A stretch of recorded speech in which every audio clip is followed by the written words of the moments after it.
Putin को तुर्की से बड़ा झटका मिला है। जिस एर्दोगान पर पुतिन ने बहुत भरोसा जताया, वो अचानक डोनाल्ड ट्रंप के कैंप में नजर आ रहे हैं। ब्रिटेन से फाइटर जेट की डील के बाद तुर्की ने रूस को एहसास करा दिया है कि इस युद्ध में एर्दोगान की निष्पक्षता अब सवालों के घेरे में है। ट्रंप भी कह चुके हैं कि एर्दोगान यूक्रेन का युद्ध खत्म करा सकते हैं।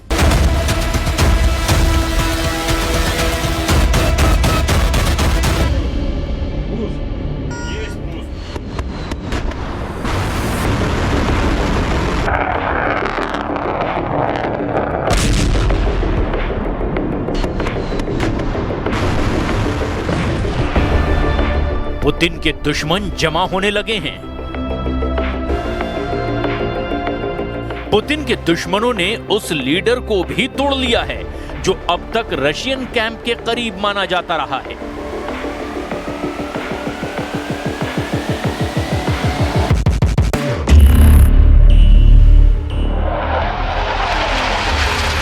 हथियारों का लालच देकर यूरोप ने उस शख्स को अपना बना लिया है जो ट्रंप के नेटो ग्रुप में पुतिन का खासम खास कहा जाता है। रेजिप ताइब एर्दोगान यानी तुर्की के राष्ट्रपति। एर्दोगान ने पुतिन के सबसे बड़े दुश्मनों में से एक ब्रिटेन के साथ फाइटर जेट डील कर ली है। एर्दोगान और ब्रिटेन के प्रधानमंत्री कीर स्टारमर के बीच में 20 यूरो फाइटर टाइफून का सौदा हुआ है। ये डील 10.7 अरब डॉलर की है, यानी करीब 95,000 करोड़ रुपए में तुर्की को ब्रिटेन से 20 यूरो फाइटर टाइफून जेट मिलेंगे। डील का मतलब साफ है कि जो फाइटर पुतिन के खिलाफ लड़ने के लिए बनाए गए हैं, अब तुर्की उन्हें खरीद रहा है।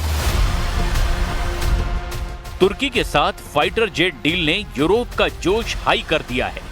पुतिन से S-400 एयर डिफेंस सिस्टम की डील करने के बाद से एर्दोगान के नेटो से संबंधों में खटास आ रही है। हालांकि तुर्की खुद नेटो का हिस्सा है, लेकिन पुतिन और एर्दोगान के संबंधों ने नेटो को काफी मुश्किल में डाल दिया था।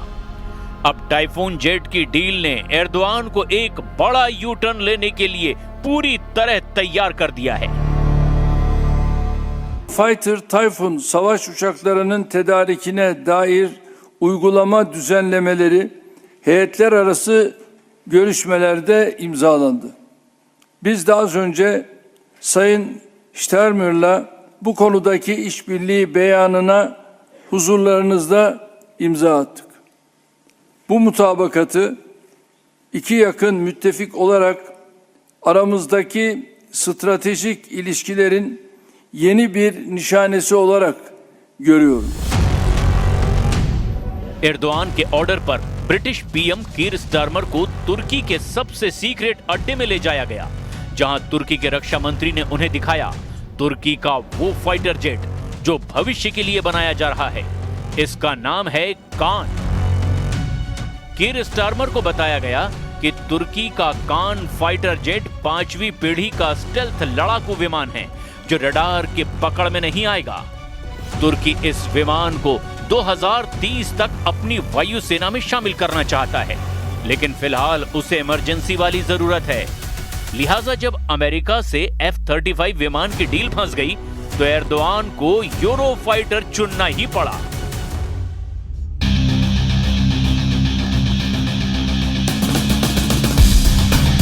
Euro fighter typhoon double engine वाला लड़ाकू विमान है जो 2400 किलोमीटर प्रति घंटे से भी ज्यादा की रफ्तार से उड़ सकता है।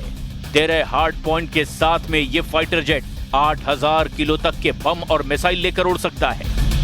इस विमान की रेंज 2900 किलोमीटर है और ये 20,000 मीटर की ऊंचाई तक उड़ सकता है। अभी ये विमान 9 देशों की वायुसेनाएं उड़ा रही है और ये राफाल और F-16 की टक्कर का फाइटर जेट माना जाता है।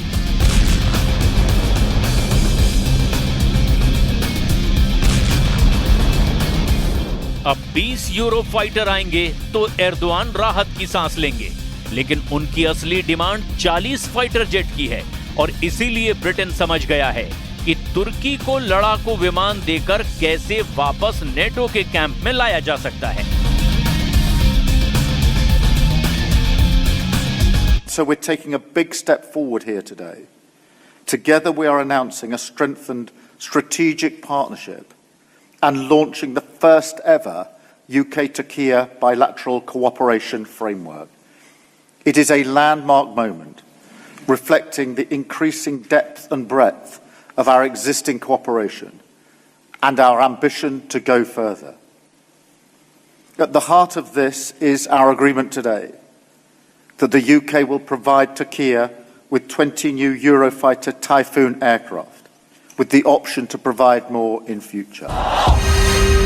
सवाल तुर्की और ब्रिटेन के बीच यूरोफाइटर टाइफून की टाइमिंग पर है, क्योंकि अब तक रूस के करीब नजर आ रहे एर्दोआन अचानक नेटो के पाले में क्यों फिसल रहे हैं। तुर्की और यूरोप के बीच करीबी सिर्फ भौतिक नहीं, अब सामरिक लिहाज से नेटो से भी ज्यादा मजबूत समीकरण नजर आ रहे हैं। इन सब के पीछे ट्रंप का क्या खेल है, उसे भी समझने की जरूरत है।